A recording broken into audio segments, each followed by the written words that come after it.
नमस्कार मित्रों, ये वीडियो थोड़ा लंबा है पर बहुत ही इंपॉर्टेंट वीडियो है। मैं आपसे रिक्वेस्ट करूंगा कि आप इसको देखें। और ये इस पे है कि क्यों भारत की सेना सबसे इंपॉर्टेंट चीज है देश को बचाने के लिए, धर्म बचाने के लिए, अपने आप को बचाने के लिए, सब कुछ बचाने के लिए। इसमें मैं आपको इंफॉर्मेशन दूंगा कि सेना किस तरह से कमजोर हो गई है चाइना और अमेरिका के मुकाबले में, और किस तरह से राइट टू रिकॉल और ज्यूरी सिस्टम ये सबसे ज्यादा अर्जेंट है और सबसे ज्यादा इंपॉर्टेंट है। बहुत ही अर्जेंट है और सबसे ज्यादा इंपॉर्टेंट है।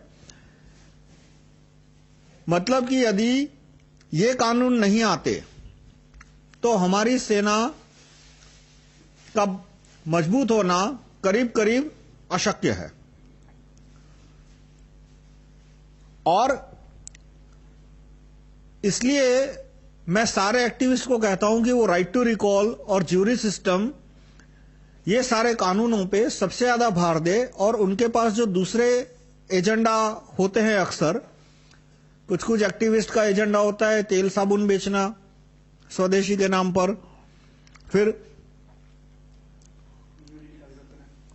अलग अलग सोशल मुद्दों में, जैसे कि भाई न्यूडिटी का विरोध करने में पूरा टाइम लगा दिया, या तो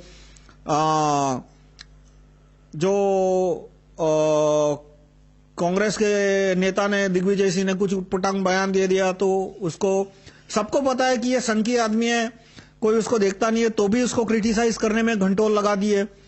सबको पता है कि भाई ये पागल कुत्ते जैसा एक कुत्ता ही ये भौंकता रहता है, तो भी उसको क्रिटिसाइज करने में घंटों के घंटों लगा दिए। राहुल गांधी ने कोई स्टेटमेंट दे दिया तो उसके पीछे 10-15 घंटे लगा दिए। तो ये सारा टाइम बर्बाद होता जाता है तेल साबुन बेचने में, बिना फिजूल के लोगों को क्रिटिसाइज करने में, और सोशल इश्यूज पे बहुत ज्यादा टाइम देने में। और इसमें जो इंपॉर्टेंट चीज है कि देश के कानून सुधारना, मतलब ऐसे कानून का प्रचार करना कि जिससे हमारी सेना सुधर सके। तो अब मैं पहले आपको बताऊं कि right to recall, jury system और दूसरे जो कानून हमने प्रपोज किए हैं कि बहुमत के द्वारा व्यक्ति को फांसी पे चढ़ाया जा सके, वो बड़ी जगह पे भ्रष्टाचार कम करने के लिए कंपलसरी है, बड़ी जगह पे। फिर आप यदि पुलिस कांस्टेबल ने 50 रुपए लिए और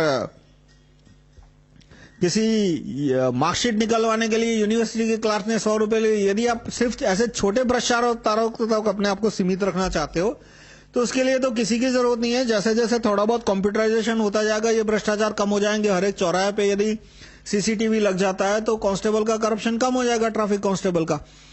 पर जो सुप्रीम कोर्ट के जज का भ्रष्टाचार है, या तो अभी जो हेलीकॉप्टर के सौदे में राजमाता ने जो भ्रष्टाचार किया इटाली से हेलीकॉप्टर मंगाने के, जिसकी कोई जरूरत ही नहीं थी वीवीआईपी हेलीकॉप्टर की, और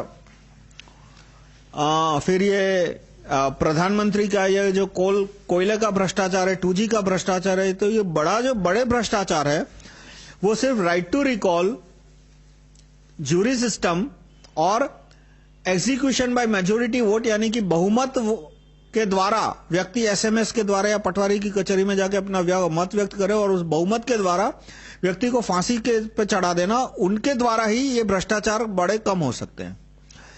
अब मैं आपको थोड़ा विस्तार से समझाऊंगा कि जब तक भ्रष्टाचार कम नहीं होता बड़े स्तर पे, प्रधानमंत्री, सुप्रीम कोर्ट का जज, लोकपाल, तब तक सेना का मजबूत होना करीब करीब नामुमकिन है, और जब तक ज्यूरी सिस्टम नहीं आती। अब ये 3 लेवल पे है कि सेना मजबूत करने के लिए सिर्फ ये नहीं है कि हम इंपोर्टेड हथियार ले आए, जो कि अभी मनमोहन सिंह कर रहे हैं। India is the biggest weapon importer. और वो इंपोर्टेड हथियार क्यों काम नहीं आते सेना को? क्योंकि जब युद्ध शुरू होता है तो जिस देश ने हमको हथियार दिया है उसके सामने तो वो हथियार काम आने ही नहीं वाला। अमेरिका ने हमको प्लेन दिए, तो वो प्लेन में अमेरिका किल स्विच रख के बेचता है। किल स्विच यानी वो एक तरह की सर्किट होती है जिसको एक पर्टिकुलर टाइप के जब रेडियो सिग्नल मिले तो वो सर्किट काम करना बंद कर देगी, पूरा प्लेन ठप हो जाएगा। आपको मैं रिक्वेस्ट करूंगा, आप गूगल करना kill switch radar Israel Syria, इतना आप गूगल करेंगे तो आपको एक इंफॉर्मेशन मिलेगी कि सीरिया ने एक रडार खरीदा था फ्रांस से, जो कि दुनिया के सबसे बेहतरीन रडार में से एक था। और जिस दिन इजराइल के प्लेन आए बमबारी करने के लिए, तब उस रडार ने आधे घंटे तक काम नहीं किया। आधे घंटे के बाद फिर से काम करना शुरू कर दिया। बस वो इजराइल के प्लेन आए और 10-15 मिनट में चले गए। वो जो आधे घंटे का टाइम था उसमें रडार ने काम नहीं किया, और उसका वजह भी यही बताई जाती है कि उसमें किल स्विच रखा था फ्रांस के इंजीनियरों ने, और उसका इंफॉर्मेशन उन्होंने इजराइल को दे दिया। तो इजराइल के जब प्लेन आने वाले थे उसके पहले उन्होंने रडार के किल स्विच एक्टिवेट कर दिया, और आधे घंटे तक रडार ने काम नहीं किया, प्लेन सब कुछ तबाह करके चले गए। फिर दूसरा कि जो विदेशी कंपनी ने हमको वेपन दिए हैं, जब युद्ध शुरू होगा तब उसके स्पेयर पार्ट की कीमत 100 गुनी कर देगा, 10 गुनी नहीं 100 गुनी। पूरा देश ही खरीद लो, यूं समझ लो, पूरा देश बेचने की नौबत आएगी। और तब 100 गुना क्या, वो 1000 गुना पैसा मांगे तो भी देना पड़ेगा। जबकि जो दूसरे दुश्मन देश है हमारे, अमेरिका चाइना, वो खुद हथियार बनाते अपने देश में, तो उन्हें 10, 15, 20, 50 बम फेंकने हैं तो उनके लिए सिर्फ कॉस्ट है। हम फ्रांस से या रशिया से वेपन खरीदते हैं तो उसमें कॉस्ट प्लस प्रॉफिट आता है, और वो प्रॉफिट जितना चाहे उतना ऐड कर सकते हैं। युद्ध के टाइम पे तो वो अनेक गुना प्रॉफिट ऐड कर सकते हैं। जबकि चाइना है वो खुद मिसाइल बनाता है, खुद फाइटर प्लेन बनाता है,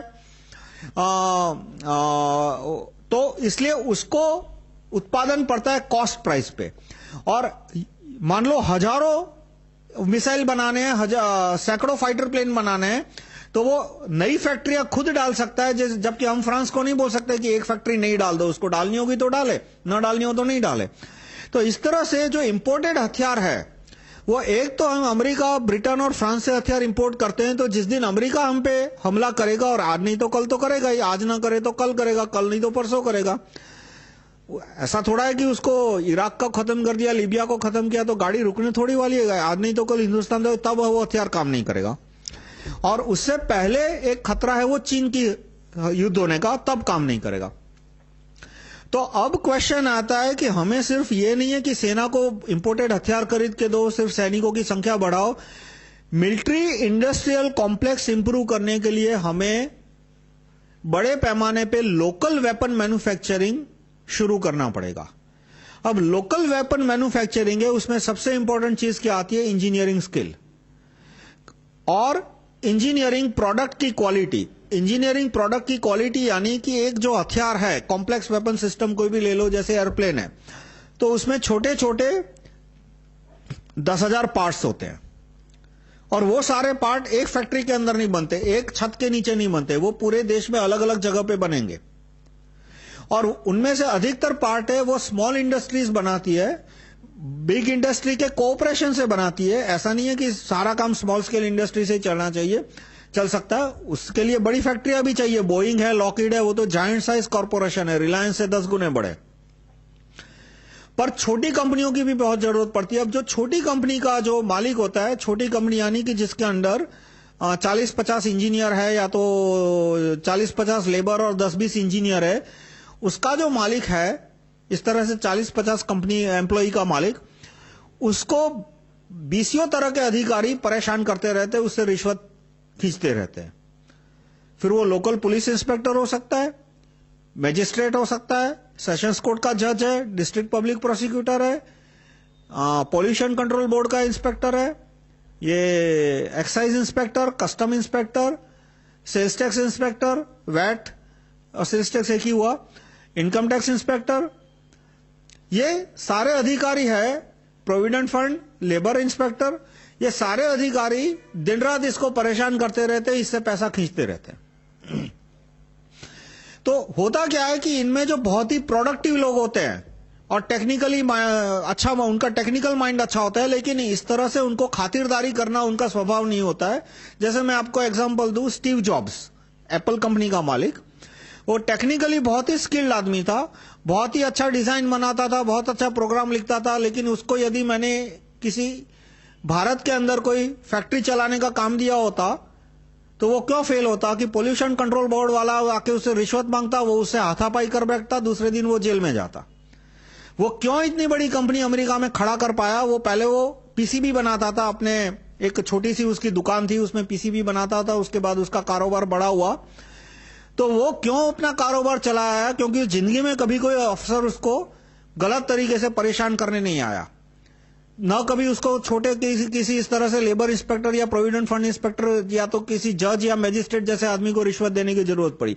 एक बार बहुत बड़ा आदमी बन गया, उसके बाद हाई लेवल पे रिश्वत देनी पड़ी होगी, तो उसने कंसल्टेंट प्रोफेशनल रख लिए होंगे उसके लिए। पर जब वो 10-20 एम्प्लॉय का लेवल का आदमी था, जब उसके पास कैपेसिटी नहीं होती कि वो किसी बड़े कंपनी के लॉ फर्म को हायर कर सके या बहुत बड़ा कंसल्टेंट पेरोल पे रख सके, तो और ऐसे में आदमी को अधिकतर काम खुद करना पड़ता है। ऐसे केस में कोई मिडिल लेवल का अफसर उसको परेशान करने नहीं आता था, इसलिए वो ग्रो कर पाया, वो ठीक से काम कर पाया।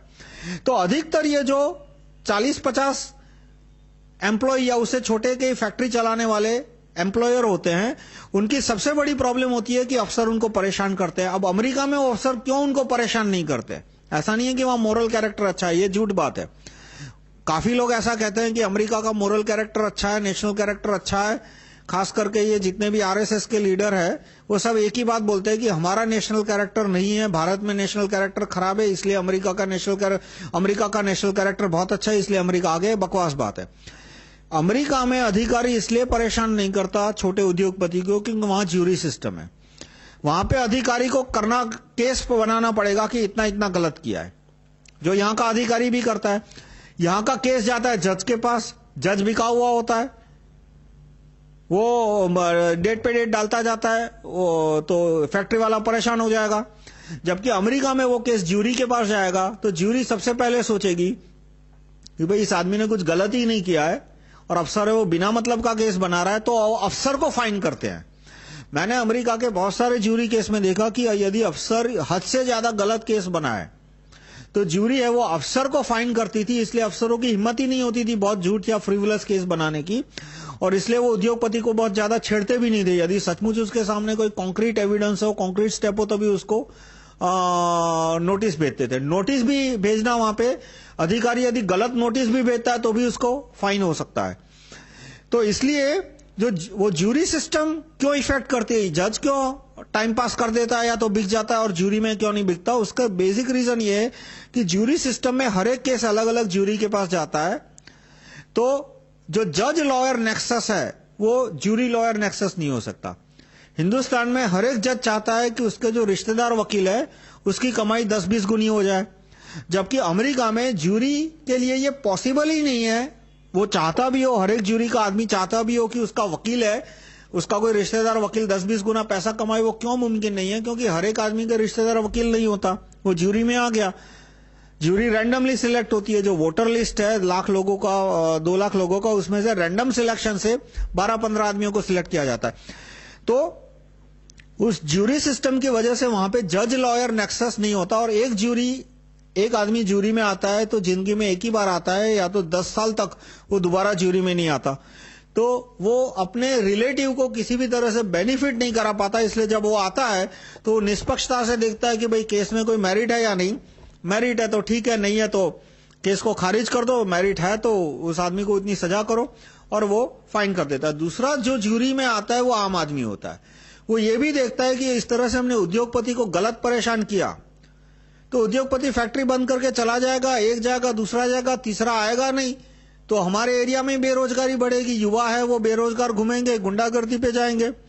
तो इसलिए ज्यूरर में जो एक आम आदमी आता है वो एक छोटा इंडस्ट्रियलिस्ट है, उसको रिस्पेक्ट की तरह देखता है कि भाई ये आदमी वेल्थ प्रोड्यूस कर रहा है, एम्प्लॉयमेंट दे रहा है, इस एरिया की गरीबी कम कर रहा है, इस एरिया में एम्प्लॉयमेंट दे रहा है, तो क्राइम कम हो रहा है, तो उसने सचमुच कोई गलत काम किया है तो ही उसको फाइन करो। लेकिन बिना मतलब का केस है तो वो केस को खारिज कर दो।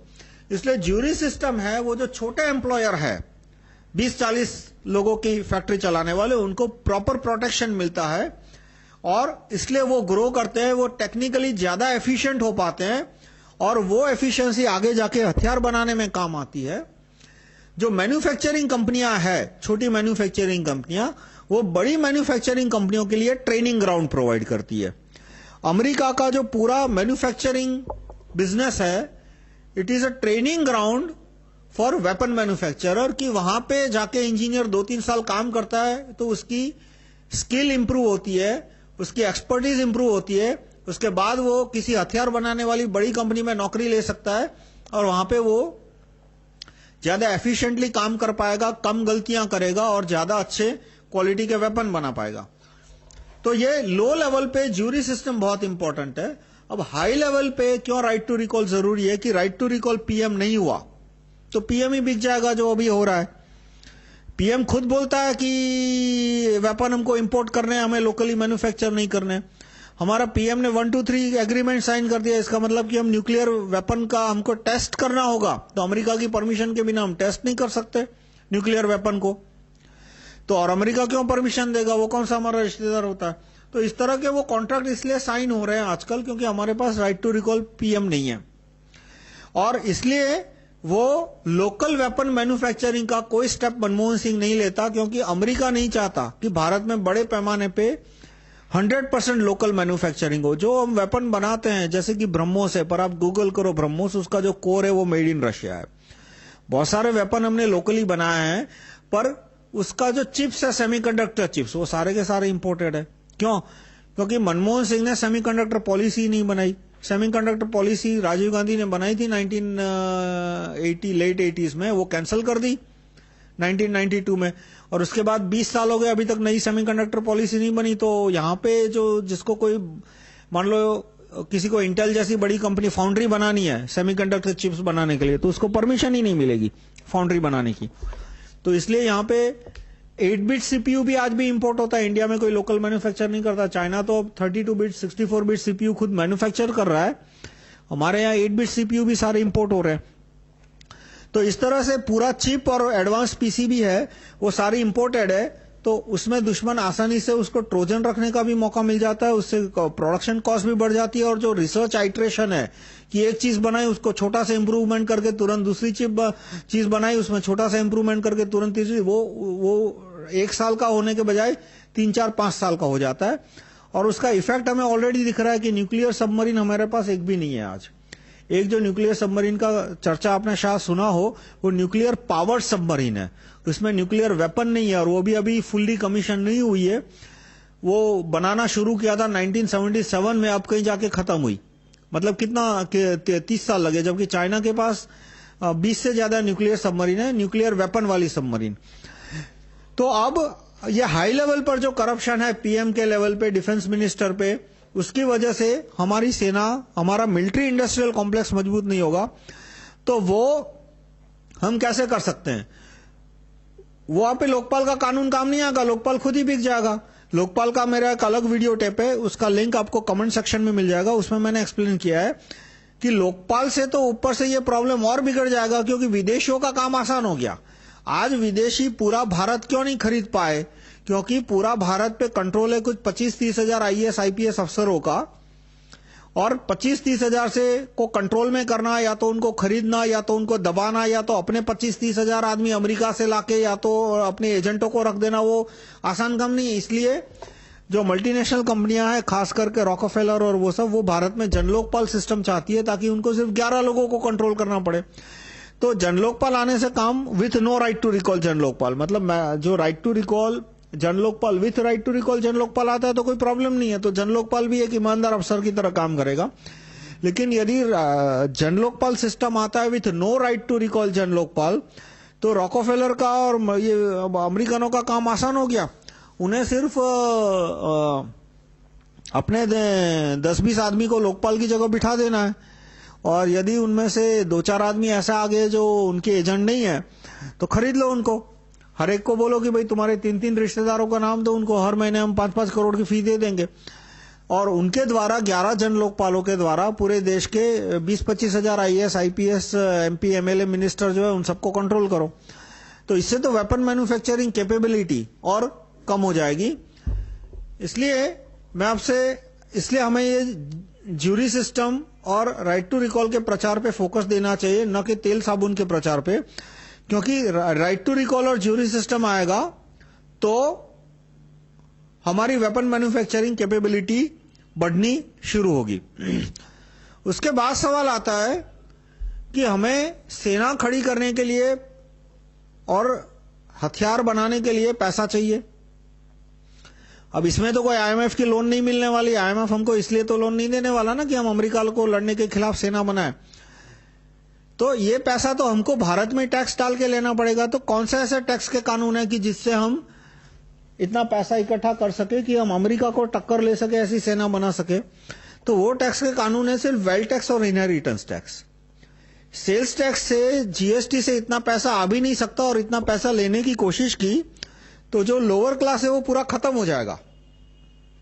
कैसे खत्म हो जाएगा कि वैट है, सेल्स टैक्स है, सर्विस टैक्स है, वो रिग्रेसिव टैक्स है। वो मेरा टैक्सेशन पे वीडियो, उसका लिंक भी आपको इसमें मिल जाएगा।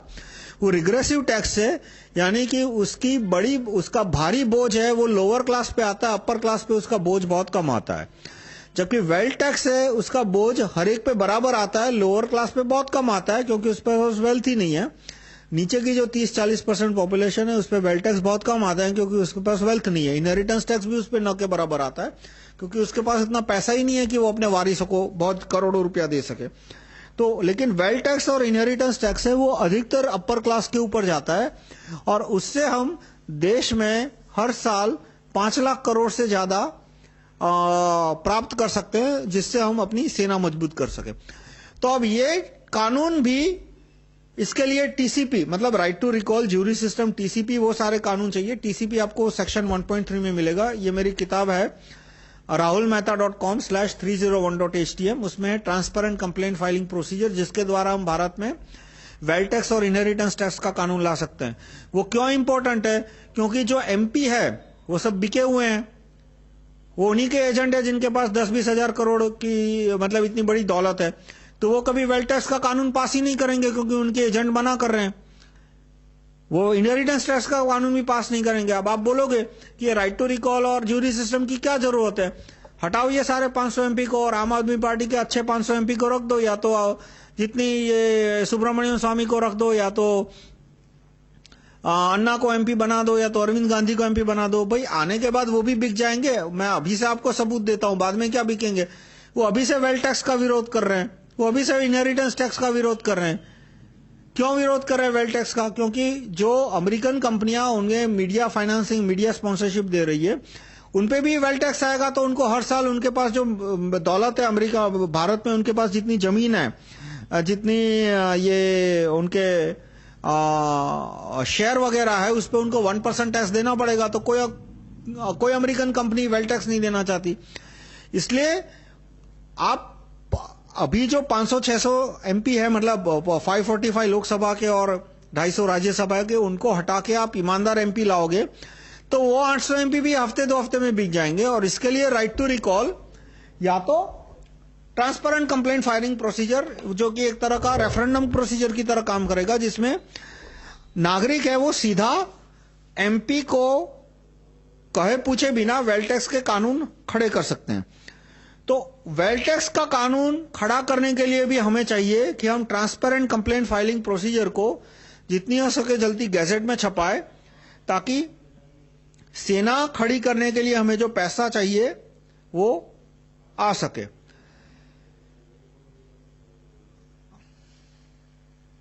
अब क्या सेना को इतना महत्व देना जरूरी है? अक्सर एक क्वेश्चन मुझे आता है कि भाई हमें सेना को महत्व देना चाहिए, पर बाद में अभी हमें फोकस करना चाहिए तेल साबुन पे, टूथपेस्ट पे, फिर ये कोल्ड ड्रिंक्स का विरोध करने में, फिर और हमको ये कल्चर पे कि दिन रात ये एकता कपूर का विरोध कर रहे थे, या तो सनी लियोन का विरोध करने में घंटों के घंटे लगा दो। सेना पे फोकस करना चाहिए, पर बाद में, यानी पूरे एक्टिविज्म का सिर्फ 5-10% ही देना चाहिए, क्योंकि सेना इतनी इंपॉर्टेंट नहीं है। क्यों इंपॉर्टेंट नहीं है? क्योंकि अभी जितनी सेना है वो मजबूत है, इतनी मजबूत है कि पाकिस्तान या चीन हमारा कुछ बिगाड़ नहीं सकता। तो ये थोड़ी गलत फहमी है। हुआ क्या कि हम थोड़े सोते रहे। सोते किस सेंस में कि 1950 के आसपास जब देश आजाद हुआ 1947 में, तब हमारी सेना चीन की सेना से ज्यादा मजबूत थी हर तरह से। चीन के पास नेवी न के बराबर थी, हमारे पास नेवी थी।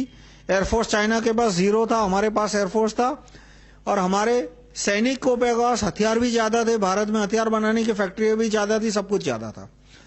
भारत पाकिस्तान का बंटवारा हुआ तभी भी हमारी सेना पाकिस्तान से बहुत ज्यादा मजबूत थी। हथियार बनाने की अधिकतर फैक्ट्रियां भारत में थी, पाकिस्तान में नहीं थी। हथियार बनाने के इंजीनियर अधिकतर भारत में थे, पाकिस्तान में नहीं थे। और उस समय ब्रिटेन की, फ्रांस की सेना इतनी कमजोर हो चुकी थी कि वो भारत पे हमला न कर सके। मतलब उस समय की भी ब्रिटेन की सेना भारत की सेना से तो कई गुना ज्यादा मजबूत थी, अमेरिका की सेना। पर वो भारत की सेना भारत पे हमला कर सके इस परिस्थिति में नहीं थे। और दूसरा एक बड़ा खतरा था कि भारत पे हमला कर भी दे तो यदि रूस उनकी भारतीयों की मदद करना शुरू करे तो ब्रिटेन की क्या, अमेरिका की सेना भी हार जाती। अमेरिका भी मान लो 1950 में सोचता कि चलो भारत पे आक्रमण करके भारत पे कब्जा कर लेते, तो वो पॉसिबल नहीं था, क्योंकि यदि रूस की सेना उस समय भारत को मदद करती और अमेरिका हार जाता, जैसे वियतनाम में हुआ। वियतनाम में अमेरिका हारा क्यों? क्योंकि रूस वियतनाम की मदद कर रहा था। यदि रूस ने मदद नहीं की होती तो वियतनाम पूरा 3 महीने में खत्म हो जाता। उत्तर वियतनाम पूरा का पूरा 3 महीने में, जिस तरह से इराक खत्म हो गया, पूरा का पूरा नॉर्थ वियतनाम खत्म हो जाता। तो उस समय भारत की सेना मजबूत थी, सोवियत यूनियन का बैक सपोर्ट था, इसलिए युद्ध का कोई खतरा नहीं था। फिर 1962 में चीन ने साबित कर दिया कि हमारी सेना कितनी कमजोर हो गई, तो थोड़ी सी अवेयरनेस आई। लेकिन पाकिस्तान के साथ जो 3-4 युद्ध हुए, कारगिल के युद्ध को चौथा युद्ध मान लो, तो उसके तीनों युद्ध में हमारी जीत हुई। और इसलिए हम ये सोच में आ गए कि हमारी सेना बहुत मजबूत हो गई है, पर हमारी सेना पाकिस्तान के मुकाबले मजबूत हो गई है। एक झूठा भ्रम कैसे पैदा हो गया कि हमने पाकिस्तान जैसे एकदम कबाड़ी देश को 3 बार हरा दिया, और उससे हम सोचने लगे कि अब तो हम अमेरिका को भी हमारा कुछ नहीं बिगाड़ सकता, चीन भी हमारा कुछ नहीं बिगाड़ सकता, ब्रिटेन भी हमारा कुछ नहीं बिगाड़ सकता। वो गलत था, वो गलत भ्रम क्रिएट हो गया। 3 आसान सफलताओं के कारण हमने ये गलत भ्रम में आ गए कि अब हम पूरी दुनिया से अपने आप को बचाने के लिए सक्षम है। कारगिल में हमारी कमजोरी पूरी की पूरी एक्सपोज हो गई कि कारगिल का युद्ध है, मेरा एक दूसरा वीडियो है जिसमें मैंने एक्सप्लेन किया है कि कारगिल का युद्ध पाकिस्तान हार गया, भारत भी हार गया, अमेरिका जीत गया। कि अमेरिका ने उसमें रेफरी का रोल किया, और रेफरी ऐसा कि उसने बोला कि अब युद्ध बंद करो, और भारत को उस वक्त युद्ध बंद करना पड़ा, पाकिस्तान को भी युद्ध बंद करना पड़ा। और यदि भारत उसकी बात, अमेरिका की बात नहीं मानता कि युद्ध बंद करो, तो भारत हार जाता, और पाकिस्तान नहीं मानता तो पाकिस्तान हार जाता। यानी अमेरिका के मोटिवेशन पे युद्ध शुरू हुआ, और अमेरिका के कहने पे युद्ध खत्म करना पड़ा दोनों देशों को। वो मेरा पूरा एक दूसरा वीडियो एक्सप्लेन करता है। पर कारगिल के वीडियो से हमारी सारी कमजोरियां बाहर आ जाती है, यदि पेड मीडिया ने उसको दबा नहीं दिया होता। वो ये कि हमारे पास यदि लेसर बम होता और लेसर मिसाइल होती, लेसर गाइडेड बम और लेसर गाइडेड मिसाइल, या दो में से एक, तो हमारे एक भी सैनिक नहीं मरता। हम लेसर गाइडेड बम या लेसर गाइडेड मिसाइल के द्वारा पाकिस्तान ने जितने बंकर बनाए थे, सारे बंकर को तोड़ सकते थे, उनके सारे घुसपैठियों को मार सकते थे। लेकिन हमारे पास लेसर गाइडेड बम और लेसर गाइडेड मिसाइल आखिर में आए, और उसके बाद ही युद्ध में परिवर्तन हुआ। हमको दिया, रशिया ने भी नहीं दिया, फ्रांस ने भी नहीं दिया, अमेरिका तो देता ही, चाइना तो देने ही नहीं वाला था, ब्रिटेन ने भी नहीं दिया, इजराइल ने भी लेसर गाइडेड बम और लेसर गाइडेड मिसाइल नहीं दिए। इजराइल ने हमारी काफी मदद की, बफर्स के तोप के गोले इजराइल ने भेजे थे, और इसके लिए हमें इजराइल का धन्यवाद कहना चाहिए। पर अमेरिका ने मना किया था कि लेसर गाइडेड बम नहीं देना है, तो इजराइल भी नहीं दे सकता।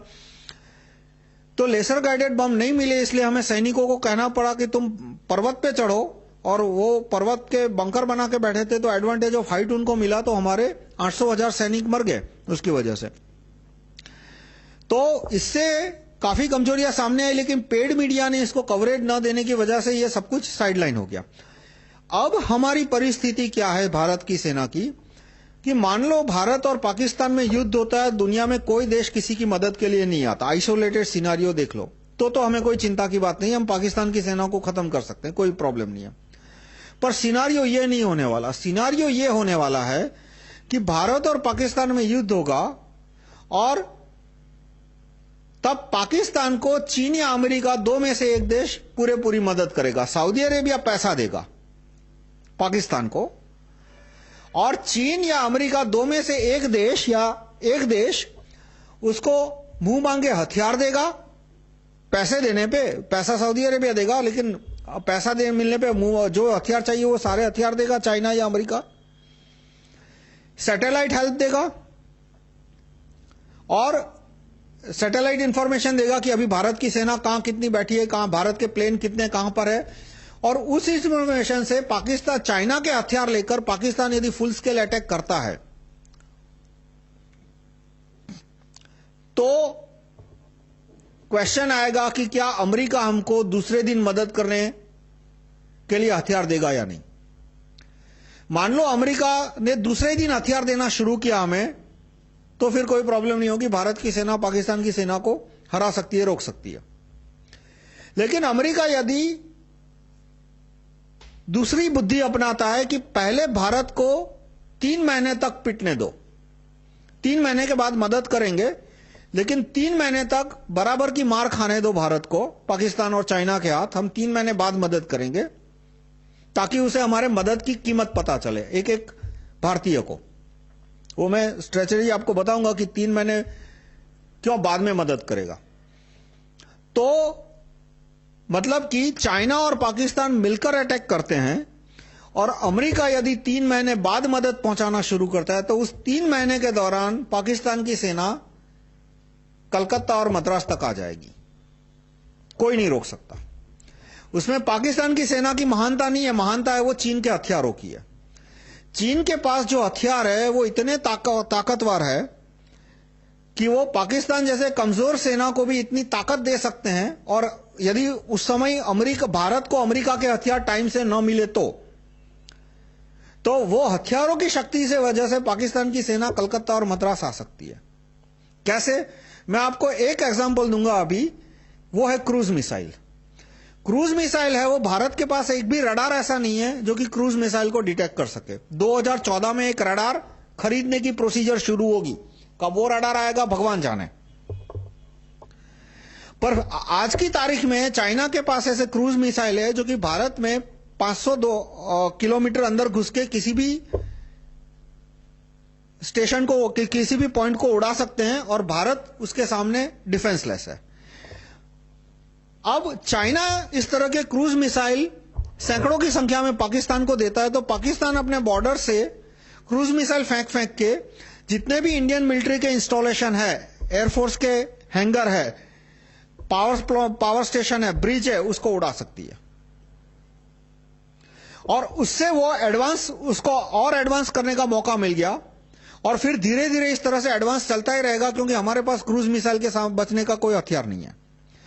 फिर जो एयरफोर्स के प्लेन है वो हमारे पास सारे मेड इन अमेरिका है, मेड इन फ्रांस है, मेड इन ब्रिटेन है, कुछ मेड इन रशिया भी है। वो मान लो चाइना से ज्यादा सुपीरियर भी हो, लेकिन चाइना खुद बना रहा है अपनी फैक्ट्रियों में, इसलिए वो सैकड़ों की संख्या में एयर फाइटर प्लेन खुद बना सकता है। इसलिए वो इतने सारे फाइटर प्लेन बना के पाकिस्तान को देगा कि हमारा एक फाइटर प्लेन उड़ाए, उसके सामने हम पाकिस्तान के 3 फाइटर प्लेन भी उड़ा दे तो भी पाकिस्तान के पास ज्यादा फाइटर प्लेन होंगे। तो इस तरह से फाइटर प्लेन भी आगे, तो एक तो क्रूज मिसाइल का शील्ड है, वो क्रूज मिसाइल के थ्रू अटैक बढ़ता जाएगा, फाइटर प्लेन के थ्रू अटैक बढ़ता जाएगा, और इस तरह से हमें पाकिस्तान की सेना अंदर से अंदर घुसती जाएगी। अब मान लो भारत की सेना रूपी दीवार टूट गई, तो अंदर का पूरा भारत खोखला है। खोखला किस सेंस में कि भारत में 1% सेना और पुलिस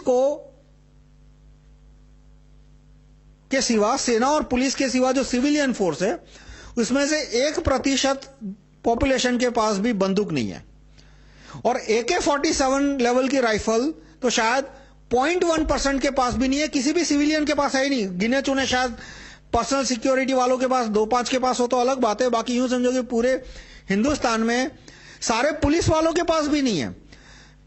मिलिट्री के पास, हर एक सैनिक के पास AK-47 या उससे अच्छी राइफल है, CRPF में अधिकतर के पास है, सबके पास नहीं है। पर जो 15 लाख की पुलिस है उसमें भी सबके पास AK-47 नहीं है, और जो सिविलियन पॉपुलेशन है उसमें तो है ही नहीं। जबकि दूसरी तरफ जो पाकिस्तान है, अफगानिस्तान है, पाकिस्तान की जो आबादी है उसमें 1 करोड़ से ज्यादा लोगों के पास AK-47 है। लीगली इलीगली कुछ भी, लेकिन उनके पास है। और करोड़ों की संख्या में वो AK-47 चाइना से और अफगानिस्तान से ला भी सकते हैं। हमारे पास फैक्ट्रियां नहीं है कि हम साल में 1 करोड़ AK-47 का उत्पादन कर सके। चाइना के पास फैक्ट्रियां हैं कि साल में 5 करोड़ AK-47 का वो उत्पादन कर सकते हैं, करनी हो तो। उतनी फैक्ट्रियां उनके पास। तो वो दमनादन AK-47 राइफल, तो पाकिस्तान में करोड़ लोगों के पास तो आज की तारीख में AK-47 है। युद्ध शुरू हुआ तो वहां पे 3 करोड़ लोगों के पास AK-47 आ सकती है। तो एक बार भारत की सेना रूपी दीवार टूट गई तो पूरा का पूरा भारत खोखला है। किसी के पास बंदूक नहीं है, नेल कटर भी नहीं है। पूरी पाकिस्तान की सिर्फ सेना नहीं, वहां के करोड़ों नागरिक भी भारत में घुस आएंगे और फिर क्या गदर मचाएंगे। तो मैं आपको कहूंगा कि 1947 की हिस्ट्री पढ़ो कि 1947 में कराची में, इस्लामाबाद में, रावलपिंडी में या ढाका में क्या गदर मचा था। लाखों नहीं करोड़ों की संख्या में लूट होगी, कत्लेआम होगी। जितना जो मिलेगा वो लूट लेंगे, जो कीमती सामान होगा, जो कीमती नहीं होगा वो जला डालेंगे, और करोड़ों की संख्या में अपहरण भी होंगे। जितना 1947 में हुआ था उसको तुम 10 या 20 या 50 से मल्टीप्लाई कर लो, उतनी बड़ी हिंसा हो सकती है यदि भारत की सेना रूपी 10 लाख की दीवार टूट गई तो। भारत में सिर्फ 10-11 लाख सैनिक है, जो CRPF है, पैरामिलिट्री फोर्स, और 15 लाख, उसमें इतनी ताकत नहीं है जितनी सेना में है। तो इस तरह से ये एक रियल पॉसिबिलिटी है कि यदि अमेरिका हमको दूसरे दिन मदद नहीं पहुंचाता और कहता है कि चलो भारत को 3 महीने बाद मदद करेंगे, तो चीन और पाकिस्तान मिलके, चीन अपने सैनिक नहीं भेजेगा, चीन सिर्फ हथियार देगा पाकिस्तान को और सैटेलाइट इंफॉर्मेशन देगा, और उसके हथियारों के द्वारा पाकिस्तान की सेना भारत में कलकत्ता और मद्रास तक घुस सकती है, और उसके साथ साथ पाकिस्तान के करोड़ों लोग भी घुस आएंगे। और पुलिस है, उसके पास तो कोई हथियार ही नहीं है कि वो AK-47 के सामने टिक सके। जो अपने बॉम्बे में देख लिया, कसब 12 लोग आए थे, कितने लोग थे वो, कितने आदमी थे, 12, 15, 20 कितने थे, और पुलिस खत्म हो गई पूरी। 10 पुलिस वाले तो वहीं ढेर हो गए। उनके पास उतने एडवांस वेपन थे ही नहीं कि वो इनके सामने टिका है। तो और कसब के पास बम नहीं था, उसके पास रॉकेट लॉन्चर नहीं था। ये जो पाकिस्तानी आएंगे वो तो बम और रॉकेट लॉन्चर लेके आएंगे। और इतना ही नहीं, भारत के अंदर 1-2 करोड़ बांग्लादेशी तो आज ही मौजूद है, कोने कोने में। बॉम्बे में 1-2 लाख बांग्लादेशी है, दिल्ली में 1-2 लाख बांग्लादेशी है, बेंगलोर में 1-2 लाख बांग्लादेशी है। चाइना उनको भी तो बड़ी संख्या में AK-47 ग्रेनेड और रॉकेट लॉन्चर पहुंचा सकता है। तो इस तरह से करोड़ों की संख्या में कत्लेआम हो सकती है, अपहरण हो सकते हैं, लूटपाट हो सकती है। तो उसके लिए बचने का तरीका क्या है, जो मैंने एक्सप्लेन किया कि भाई कानून पास करना चाहिए कि हर एक भारतीय के पास बंदूक हो। जो कानून स्विट्जरलैंड में है, स्विट्जरलैंड में 25 साल से बड़ी उम्र का, 25 से 45 साल की उम्र के हर एक नागरिक के घर में बंदूक और 24 गोलियां होना जरूरी है। ये 24 गोलियां का आंकड़ा मैं अपनी जेब से नहीं दे रहा, उनके कानून में लिखा है। अलग अलग कैंटोन में अलग अलग कानून है। कहीं 24, वहां पे कैंटोन यानी जिले कहते हैं। स्विट्जरलैंड में कुछ 30 जिले हैं, कुछ जिलों में 24 बंदूक का कानून है, कुछ जिलों में 40 गोलियों का कानून है, कुछ जिलों में 24 गोलियों का कानून है। लेकिन स्विट्जरलैंड में एक यूनिफॉर्म लॉ है कि हर एक व्यक्ति को 25 से 45 साल की उम्र का हो, उसको अपने घर में बंदूक रखनी पड़ती है और घर के अंदर 24 गोलियां रखनी पड़ती है। तो इस तरह का कानून हमारे लिए भी होना चाहिए, ताकि पाकिस्तान, यदि भारत की सेना रूपी दीवार टूट गई तो पाकिस्तान की सेना और पाकिस्तान के जो करोड़ों लोग घुस आएंगे, और करोड़ बांग्लादेशी तो ऑलरेडी मौजूद है भारत में, शायद ज्यादा, उनसे हम अपना बचाव कर सके। लेकिन ये सारे कानून भी कब आएंगे, जब हमारा ध्यान तेल साबुन से हटे, ये एकता कपूर और सनी लियोन के चक्कर से हम बाहर आए और कम से कम इन मुद्दों पे फोकस करना शुरू करें, इसका प्रचार करना शुरू करें, लोगों को समस्याओं के बारे में बताएं, उपायों के बारे में बताएं, तब होगा।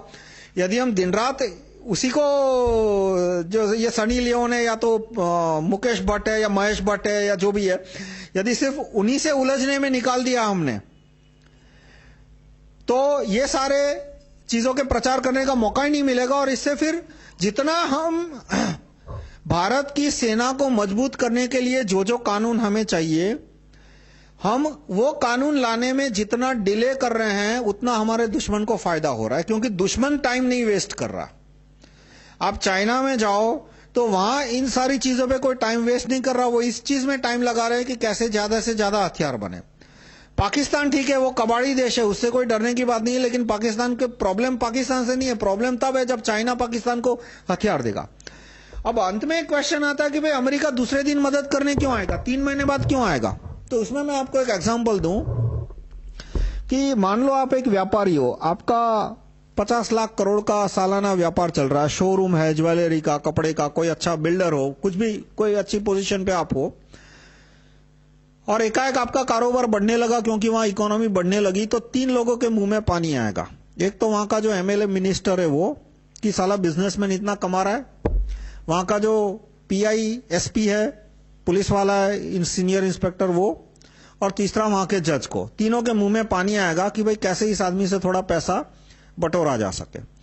अब वो इंस्पेक्टर या मिनिस्टर या जज खुद आपके शोरूम में आके पैसा मांगेगा तो आप शायद दोगे भी नहीं, या तो 10-20 हजार 5,000 जैसी छोटी गिफ्ट दोगे, और उसको भी मांगने अच्छा नहीं लगेगा। तो इसलिए ये 3 लोग क्या करते हैं, वो किसी गुंडे को बोलेंगे कि जाओ उस व्यापारी की जाके पिटाई कर, उसके शोरूम में जाके धमका, उसके कस्टमरों को भगा दे, उसको स्टाफ की जाके पिटाई कर दे। तो वो जब आपके शोरूम में आके गदर मचाएगा, तब आपको जब एफआईआर लिखाने जाना पड़ेगा, तब आप सामने से 50,000 दोगे। वो फर्क होता है। यदि मिनिस्टर, इंस्पेक्टर या जज आपके शोरूम में आके मांगे तो आप नेगोशिएट करेंगे कि 50,000 नहीं, आजकल धंधा ठीक नहीं कर रहा, 5,000 से काम चला लीजिए। लेकिन गुंडे ने आपकी पिटाई की, आपके स्टाफ की पिटाई की, और अब आप एफआईआर लिखाने जा रहे हो, तो आप वो मांगे उससे पहले आप 50,000 उसके सामने रखोगे, और तब वो कहेगा कि साहब ये तो हमारा, आपकी सेवा करना हमारा कर्तव्य है, 50,000 के हमें 5 रुपया भी नहीं चाहिए, और वो आपको 1 रुपया भी नहीं लेगा, और फिर गुंडे को फोन करेगा कि जाओ उसके स्टाफ की डबल पिटाई करना कल। तो दूसरे दिन आप जाके उसको 2 लाख दोगे। तो गुंडा जितना ही आपको ज्यादा परेशान करेगा, आप सामने से स्वेच्छा से अपनी मर्जी से उसको उतना ज्यादा पैसा देने को तैयार हो जाओगे। फिर एक लिमिट के आगे बाद रुकना पड़ता है, क्योंकि प्रोसीजर ऑफ इलेक्शन है, बहुत ज्यादा पड़ रहा है, तो दूसरे इलेक्शन में आप उस एमएलए को बदल के या मिनिस्टर को बदल के दूसरे को मिनिस्टर को रख दोगे, तो उसका धंधा ही पूरा चौपट हो जाएगा, सारी इनकम उसकी गई। इसलिए एक कंट्रोलिंग फैक्टर होता है कि भाई 50 लाख कमा रहा है तो इससे 10 लाख से ज्यादा मत खींचो। वो लिमिट हर एक व्यापारी रखेगा, तो पुलिस वाला, जज और मिनिस्टर भी रखेगा। लेकिन वो इतना देखता है कि गुंडा जितना तुमको ज्यादा परेशान करता है, जितना तुमको ज्यादा भयभीत करता है, उतना तुम ज्यादा पैसा दोगे। तो पहले ही दिन गुंडे को मार देना वो उसके हित में नहीं है। वो एक कहानी है बिल्ली की, चूहे की और शेर की, कि बिल्ली ने चूहे को मार दिया तो दूसरे दिन शेर ने उस बिल्ली को खाना पीना देना बंद कर दिया। और अब आज की जो बिल्लियां हैं उसने वो कहानियां पढ़ी है, इसलिए वो चूहे को मारेगी नहीं कभी। तो इसलिए जिस तरह से ये एक छोटे लेवल पे मैं आपको बता रहा हूं कि एक व्यापारी है और दूसरी तरफ पुलिस है, जज है और मिनिस्टर, जो कि तीनों अंदर मिले हुए हैं, वो गुंडे को बोलते हैं कि जा तू इस व्यापारी को परेशान कर ताकि वो व्यापारी हमारे पास आए और मुझे 2-5 लाख रुपया दे। तो वही अमेरिका का है। अमेरिका ने पाकिस्तान को खड़ा ही इसीलिए किया है कि वो भारत को बराबर का परेशान करे, आतंकवादी भेजे, हमले करे, ताकि भारत को अमेरिका के जाके घुटनों के बल पड़ के उसको पांव छूने पड़े, प्रार्थना करनी पड़े कि भाई तू पाकिस्तान को मदद करना बंद कर, भाई तू भारत को थोड़ी मदद कर। जैसे कि कारगिल के टाइम भारत के नेताओं को क्लिंटन के पांव छूने पड़े थे कि भाई साहब तुम पाकिस्तान को मदद करना बंद करो, हमको थोड़ी मदद दो, हमको लेसर बम दो, हमको ये दो, हमको बफर्स के तोप के गोले आने दो भारत में। और उसके बलबूते फिर उसके बाद में जैसे कारगिल वार खत्म हुआ, उसके बाद इलेक्शन में अमेरिका ने पहला काम दिया कि भाई ये इंश्योरेंस बिल पास करो, करना पड़ा, क्योंकि नहीं करते तो दूसरी बार कारगिल होता, तो इस बार डबल कारगिल होता। तो ये जो पाकिस्तान रूपी गुंडा है वो अमेरिका ने खड़ा ही इसीलिए किया है ताकि भारत को परेशान किया जा सके और बदले में भारत को अमेरिका की कंपनियों को माइंस देनी पड़े, कॉन्ट्रैक्ट देने पड़े, लाइसेंस देने पड़े, जो भी चाहिए उनको वो देना पड़े। अब वो इस गेम में चाइना भी आ गया। अब चाइना भी पाकिस्तान को हथियार और पैसे दे रहा है ताकि भारत को दबाया जा सके। तो इसमें सेंट्रल पॉइंट क्या है कि अमेरिका जितनी देरी से मदद करने आएगा, बहुत ज्यादा देरी भी नहीं करनी कि पूरा भारत खत्म हो जाए, लेकिन यदि पहले दिन मदद करने आता है तो हम उतना भाव नहीं देंगे उसको, और हमें उसका महत्व भी इतना पता नहीं लगेगा। लेकिन पाकिस्तान की सेना कलकत्ता और मद्रास तक आ जाती है और बड़े पैमाने पे लूटपाट होती है, हत्याएं होती है, अपहरण होते हैं, आगजनी होती है, और उसके बाद अमेरिका मदद करने आता है, पिक्चर के एंड में हीरो की तरह एंट्री करता है, तो उसका महत्व पता लगेगा, वो ज्यादा भाव वसूल कर सकेगा। एक अमेरिकन सोच है, सच गलत मेरे हिसाब से गलत, पर उनके हिसाब से ये सोच है। ये सोच क्या है कि भाई भारत के लोग क्यों दब नहीं रहे, क्यों अपने धर्म को नहीं छोड़ रहे, क्यों आज भी वो गोहत्या का विरोध कर रहे हैं, क्यों वो आज भी अमेरिका के मतलब ये भारतीय धर्म को नहीं छोड़ रहे, मतलब हिंदू धर्म को नहीं छोड़ रहे, क्योंकि उनमें मिथ्याभिमान है। मिथ्याभिमान ये उनकी सोच है। हम स्वाभिमान कहते हैं, मेरे हिसाब से भी स्वाभिमान है, पर उनके हिसाब से ये मिथ्याभिमान है कि ये भिखारी लोग हैं और क्यों अपने आप को इतना बड़ा समझते हैं। इनको बराबर धुलाई होने दो, एक बार इनकी बराबर धुलाई होगी तो अपने आप इनका ये भूत निकल जाएगा। तो इसके बाद वो हम कहेंगे कि एक मल्टीनेशनल कंपनियां लानी है तो वो कहेंगे साहब 10 ले आओ। हम कहेंगे कि कोक बेचना है तो साहब कोक के साथ में जहर भी बेचो। जितना यहां पे नुकसान ज्यादा होगा, जितनी यहां पे कमजोरी, जितनी यहां पे कठिनाइयां होगी, उतना हम विदेशी कंपनी हो या तो विदेशी धर्म हो या तो विदेशी संस्कृति हो, उसको हम जल्दी से अपनाएंगे। ये उनकी सोच है। इसलिए अमेरिका यदि, चीन और पाकिस्तान यदि मिलकर हमला करते हैं तो अमेरिका मदद करने तो आएगा, क्योंकि एंड में उसे भारत खोना नहीं है, उसको भी भारत की पूरी माइंस चाहिए, उसको भारत के लोगों पे कंट्रोल करना है, उसको ये जो पॉपुलेशन है उसको गुलाम बना के रखना है, उसको भारत अपने हाथ से नहीं जाने देना है। लेकिन वो 3 महीने बाद आएगा ताकि भारत में वो अपने ठोक के बल अपना पांव चढ़ा सके, और उस समय भारतीय उसको खुद अप्रिशिएट करे कि थैंक यू अमेरिका, आप हमारी मदद के लिए आए, वरना पाकिस्तानियों ने तो हमको पूरा का पूरा तबाह कर दिया होता, सबको मार डाला होता। तो ये स्थिति से बचने के लिए हम क्या कर सकते हैं कि भाई हमें ऐसी नौबत ही ना आने दे कि हमें अमेरिका की जरूरत पड़े। आज ये परिस्थिति हो गई है कि यदि चीन भारत पे हमला करता है या चीन और पाकिस्तान मिलकर भारत पे हमला करते हैं तो हम अमेरिका की मदद के बिना बच ही नहीं सकते। ये आज की वास्तविक परिस्थिति है। तो ये परिस्थिति से हम कैसे बच सकते हैं? ये परिस्थिति से हम कैसे बच सकते हैं कि एक तो हर एक हिंदुस्तानी को बंदूक दी जाए, पर वो कानून भी हमें पहले गैजेट में छपवाना पड़ेगा। आज की गैजेट में जो कानून है उसके मुताबिक तो कमिश्नर लाइसेंस दे ही नहीं सकता। कमिश्नर पे एक इनडायरेक्ट कंट्रोल होता है कि इस जिले में तुझे 1000 से ज्यादा लाइसेंस नहीं देने, वो इनडायरेक्ट होता है। चीफ मिनिस्टर है, वो कमिश्नर को फोन करके बता देता है कि तुम्हारे जिले में 1000 से ज्यादा लाइसेंस नहीं देने, तुम्हारे जिले में 2000 से लाइसेंस ज्यादा नहीं देने। तो कमिश्नर है, वो पुलिस कमिश्नर इससे ज्यादा लाइसेंस दे ही नहीं पाता। इसलिए हमें पहले गैजेट में कानून लिखवाना पड़ेगा कि जिस आदमी को बंदूक का लाइसेंस चाहिए उसको लाइसेंस मिल जाएगा। यदि वो आदमी ठीक नहीं है तो ज्यूरी ट्रायल के द्वारा उसका लाइसेंस बाद में कॉन्फिस्केट हो सकता है। वो मैंने अलग चैप्टर में डिस्कस किया। और दूसरा कि हमें अपनी सेना को मजबूत करने के लिए और भारत में बड़े पैमाने पे हथियार बने, उसके लिए हमें अलग अलग कानून पास करवाने चाहिए। और वो कानून की लिस्ट मैंने इसमें चैप्टर 24 में दी है। इसमें से MRCM, फिर jury system, right to recall PM, राइट टू रिकॉल सुप्रीम कोर्ट जज, एग्जीक्यूशन बाय मेजोरिटी वोट, और ये सारे कानून। अब भारत में जो अक्सर आपको अमीर लोग मिलेंगे, जो अमीर लोग हैं वो राइट टू रिकॉल और ज्यूरी सिस्टम का 2 वजह से विरोध करते हैं, और वो सेना की मजबूती के पक्ष में भी नहीं है। आपको बहुत सारे अमीर लोग मिलेंगे जिनको चिंता है ह्यूमन राइट्स की, फिर महिलाओं के अधिकार की, फिर ये सेक्युलरिज्म की। उनको चिंता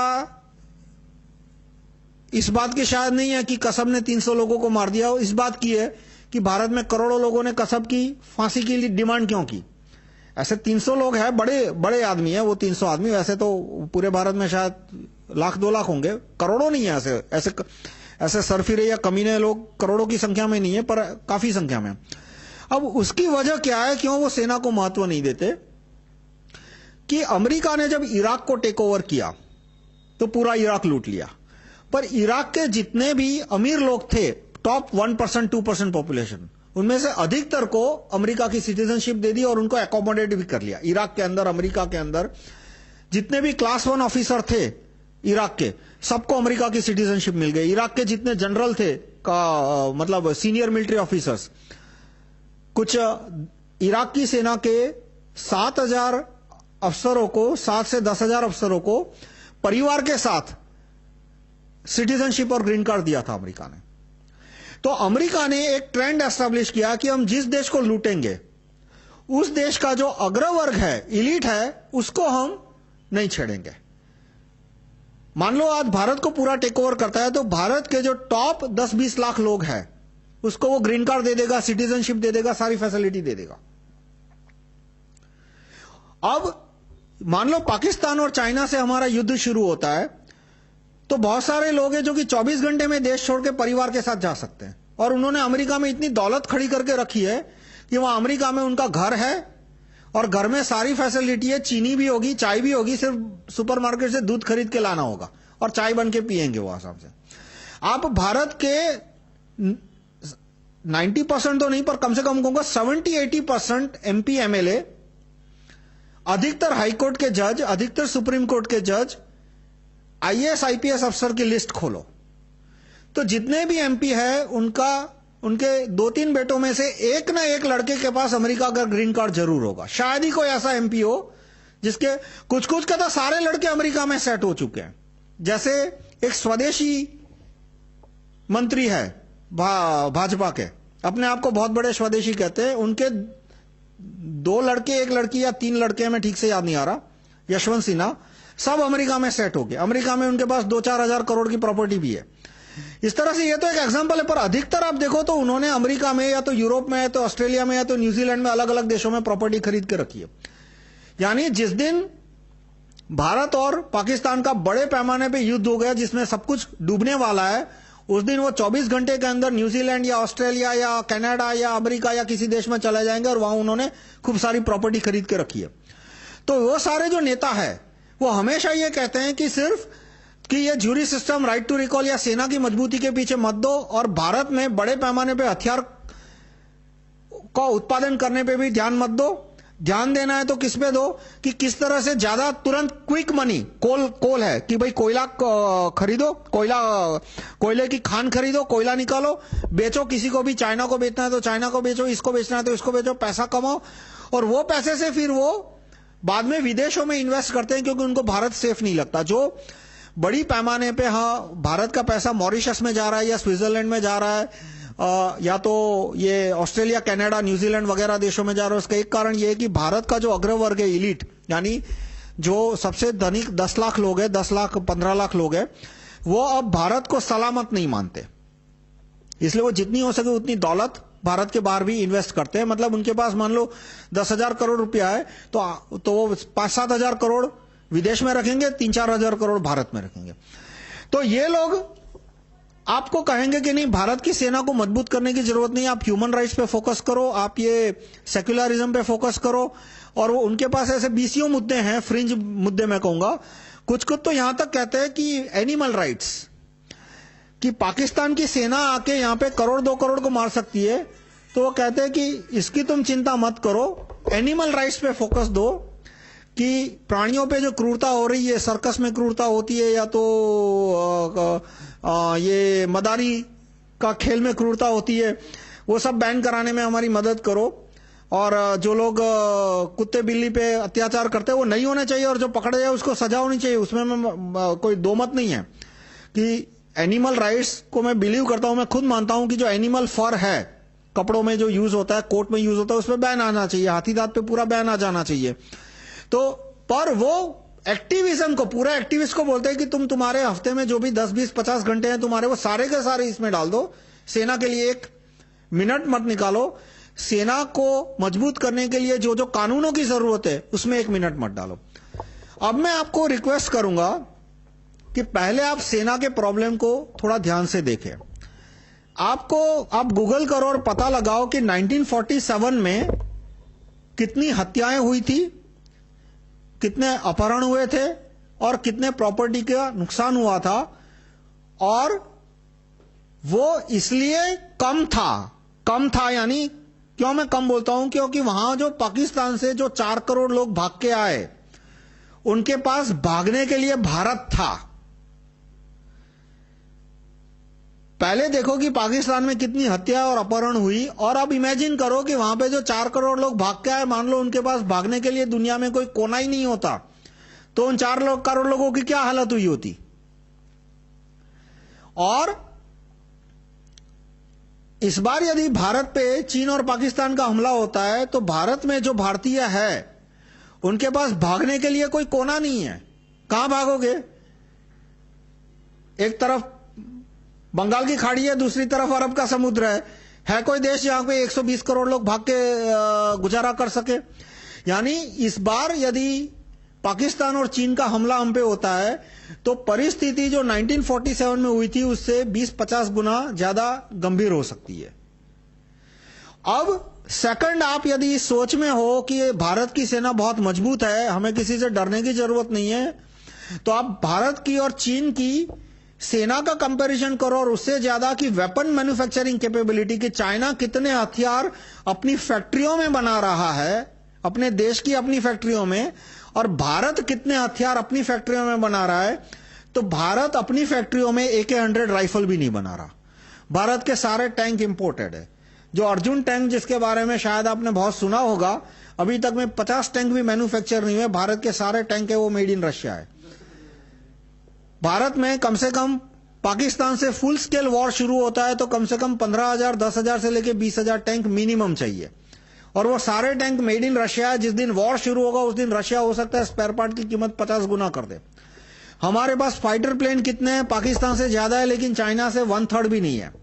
और चाइना है उसके पास made in China fighter plane है, वो भले हमारे मतलब रफाल या जो F सीरीज के अमेरिका के प्लेन है उतने कैपेबल ना हो, पर उसका बेनिफिट क्या है चाइना के जो मेड इन प्लेन है कि चाइना सैकड़ों प्लेन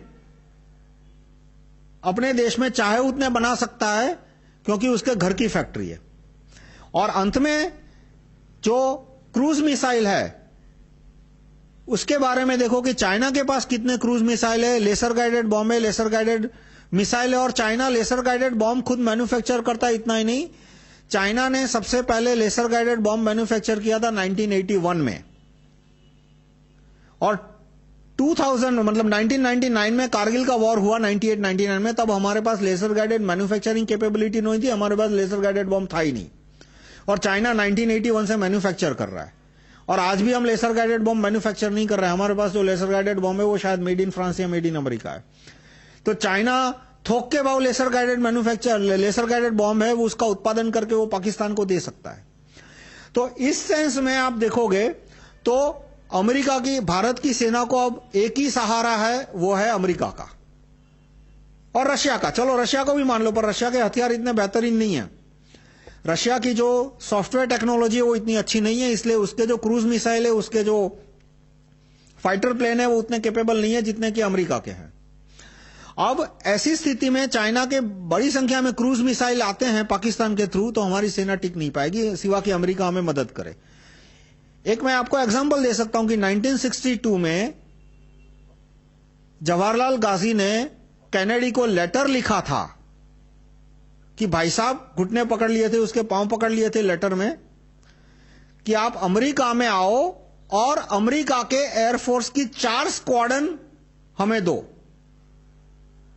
दो कश्मीर में बैकअप के लिए, क्योंकि एक भय था कि शायद चाइना कश्मीर पे भी अटैक कर सकता है, भय था, और 2 स्क्वाड्रन हम आसाम में रखेंगे, और अमेरिका के प्लेन, हमें अमेरिका के फाइटर प्लेन की मदद चाहिए कि वो चीन की सेना पे हमला करके चीन के एडवांसमेंट को रोक सको। आप गूगल करो, इंटरनेट पे जवाहरलाल गाजी का नाम जवाहरलाल नेहरू है, तो गूगल पे टाइप करो तो जवाहरलाल नेहरू लिखना, Jawaharlal Nehru letter Kennedy China war, इस तरह से 2-4 कीवर्ड टाइप करोगे आपको लेटर के बारे में आ जाएगा। तो कैनेडी ने एक ये भी कमेंट किया था कि भाई ब्रिटेन भी हमारी मदद मांगने आया था, लेकिन हिटलर से वो 2 साल तक हमारी मदद मांगे बिना लड़ा था, और वो भी हिटलर जैसी सेना से। और ये भारत है कि अभी 2 दिन नहीं हुआ और हमारी मदद मांगने आ गया। और उसके पीछे गिनती भी ये थी कि रशिया ने चाइना पे प्रेशर डाला कि आप युद्ध बंद करो, वरना भारत है वो अमेरिका की गोद में जाके बैठ जाएगा तो हमें बहुत नुकसान होगा। और चाइना ने भी इसी डर से अपनी सेना रोक ली कि भाई अब हमने ज्यादा खींचा तो हम भारत की सेना को तो हराते जाएंगे, लेकिन यदि भारत अमेरिका की गोद में जाके बैठ गया तो अमेरिका की सेना लड़ने आएगी तो हम टिक नहीं पाएंगे, और पूरा का पूरा अमेरिका है वो, और पूरा का पूरा भारत है वो अमेरिका का जियो कैपिटल बेस हो जाएगा। तो अब इसकी तरह से अमेरिका के पांव भारत में मजबूत हो जाएंगे, जो कि फ्यूचर में हमको खतरा बन सकता है। इसलिए फिर चीन ने कदम वापस खींच लिए। लेकिन 1962 में जो चीन ने कदम वापस खींचे उसका एक कारण ये अमेरिका का भय था और रूस का दबाव कि भाई अब युद्ध बंद करो वरना भारत है वो अमेरिका के खेमे में चला जाएगा। तो इससे आपको अंदाजा आएगा कि भारत की सेना 1962 में कितनी चीन के मुकाबले कमजोर हो गई थी, और आज उससे भी ज्यादा खराब स्थिति है चीन के मुकाबले में। 1950 में हम चीन से 10 गुना शायद ज्यादा शक्तिशाली थी, उसमें कोई डाउट नहीं है, पर 62 में हालत यह हो गई थी कि हम चीन के कंपैरिजन में कमजोर हो गए थे, और आज स्थिति उससे भी ज्यादा खराब है। और हम जो 3-4 युद्ध पाकिस्तान से जीत गए वो कोई खुश होने की बात नहीं है, क्योंकि उसमें पाकिस्तान एकदम कमजोर देश था, उसको तो हम आज भी हरा सकते हैं। लेकिन यदि चीन उसकी मदद में आएगा फुल स्केल हेल्प के लिए तो फिर भारत की सेना टिक नहीं पाएगी। अब तीसरा आप सोचो कि यदि भारत की सेना रूपी दीवार खत्म हो गई तो पाकिस्तान के अंदर जो 1 करोड़ 2 करोड़ लोग AK-47 लेके बैठे हैं, काम धंधा तो है नहीं वहां पे किसी को, अनएम्प्लॉयमेंट इतनी भरी पड़ी है, वहां पे क्राइम्स इतने ज्यादा है, उद्योग धंधे ठीक से चल नहीं रहे, तो वो लोग के पास और 1-2 करोड़ जितनी AK-47 है तो उनके लिए लूटपाट वो रोज का काम है उनके। वहां पे पाकिस्तान में क्राइम इतना ज्यादा है कि मारना मरना उनके लिए आम बात है। वो सब एक तरह से क्रिमिनल कंट्री बन चुका है, और वहां के लोगों को इस तरह का खुला मैदान मिले तो वो यही देखेंगे कि यहाँ पे देश के अंदर मारने मरने से बजाय वहां जाके मारे, भारत में जाके मारते मरते, क्योंकि वहां बचने के ज्यादा चांस है, क्योंकि किसी के पास AK-47 तो है नहीं, 120 करोड़ टारगेट है और किसी के पास AK-47 नहीं है, घुस जाओ जाके। तो ऐसी परिस्थिति में हमारी परिस्थिति क्या हो सकती है। और फिर आप देखो कि सेना को मजबूत करने के लिए सबसे ज्यादा महत्व होती है छोटे उद्योगों की, तो छोटे उद्योगों को कौन बचा सकता है। आज प्रोविडेंट फंड इंस्पेक्टर परेशान करता है। आप किसी दोस्त से या रिश्तेदार से मिलो जो कि 30-40 लेबर की फैक्ट्री चलाता हो, और उससे पूछो कि भाई आपको पॉल्यूशन कंट्रोल बोर्ड वाले कितना परेशान करते हैं, एक्साइज वाले कितने परेशान करते हैं, कस्टम्स वाले, इनकम टैक्स वाले, इलेक्ट्रिसिटी कर देने वाले, इलेक्ट्रिसिटी का लाइनमैन होता है वो भी आके उसको धमका के पैसे मांगता है। तो इस तरह से वो उस आदमी का यूं समझो कि 70-80% टाइम है ये खातिरदारी में चला जाता है। कभी MLA ने फोन करके गाड़ी मांगी, कभी इनकम टैक्स का कमिश्नर आता है, वो कहता है कि मेरे परिवार के लोग आ रहे हैं, उस गाड़ियां भेजो उसको घुमाने के लिए, और वो अपने काम पे फोकस नहीं कर पाता, अपनी प्रोडक्ट इंप्रूवमेंट पे फोकस नहीं कर पाता। इसलिए आप देखते हो कि हमारी प्रोडक्ट हर जगह मार खा रही है, इंडिया के अंदर भी मार खा रही है। आप एक गणेश की मूर्ति खरीदने जाओ बाजार में, छोटी सी 2-4 इंच की, मैं 99% गारंटी से कहता हूं वो गणेश की मूर्ति वो मेड इन चाइना होगी। वो क्यों मेड इन चाइना होगी? क्योंकि चाइना में जितनी लो कॉस्ट से और जितने मास स्केल पे प्रोडक्शन होता है उतना इंडिया में अब नहीं हो रहा। क्यों नहीं हो रहा? क्योंकि यहां का जो उद्योगपति है उसका टाइम इसी में बर्बाद हो जाता है कि वो अपने फैक्ट्री के पीछे टाइम ही नहीं दे पाता। तो अब गणेश की मूर्ति भी अब मेड इन चाइना आ गई। तो इसलिए कौन कौन से कानूनों से ये परिस्थिति सुधर सकती है, आप उस पर ध्यान दो। और यदि सारा टाइम आप तेल साबुन में बिता दोगे तो फिर कानून पे ध्यान कौन देगा? कानून पे कोई ध्यान नहीं देगा तो सेना मजबूत नहीं हो पाएगी। तो इसमें फिर हमारा दुश्मन का ही फायदा है, और दुश्मन चढ़ गया तो फिर पता नहीं क्या संस्कृति बचेगी, क्या धर्म बचेगा, मेरे ख्याल से कुछ नहीं बचेगा। धन्यवाद।